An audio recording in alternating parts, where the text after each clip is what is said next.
ওই যে যখন আমার সাথে ওই যে বগুড়ার বাড়িতে দেখার পরে রিয়ারে আমি বলছি যে তোমার স্বামীকে আমি বিয়ে করিনি, তোমার ডিভোর্সের কাগজ দেখে আমার বিয়ে হয়েছে। তারপরে সে আবার একটা কাগজ করেছে ডিসেম্বরে, তাই না? আর সেটা নিয়ে মামলাও করা। আপনারা শোনেন, আমি যা বলি আমি প্রমাণ দিতে পারবো সব জায়গায়। সে যে যৌতুকের মামলা, ওই যে ইসের কি যৌতুক না কি যেন দেনমোহরের মামলা করেছে, সেখানে ওই কাগজ জমা দিয়েছে। কারণ আগের ডিভোর্সের কাগজ তো তাদের মানে দুইজনে আপনার একসাথেই হচ্ছে আপনার।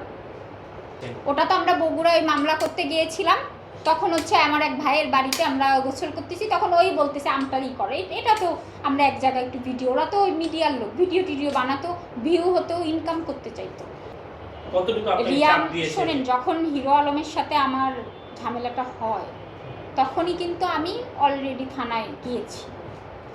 আমি যখন বগুড়ার আপনার হসপিটালে জিয়াউর রহমান মেডিকেলে ভর্তি, তখন ওই সাংবাদিকরা আসে, আমি মুখ ঢেকে, মানে আমি আসবো না, আমি রেগে আমি যেতে চাইনি সাংবাদিকের সামনে।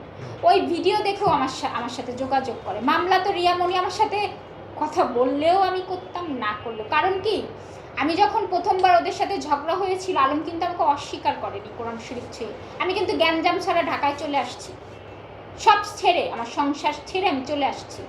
কিন্তু যখন কোরআন শরীফ ছুঁয়ে পুরো বাংলাদেশের মানুষের কাছে আলম মিথ্যা কথা বলেছে, তখনই কিন্তু আমি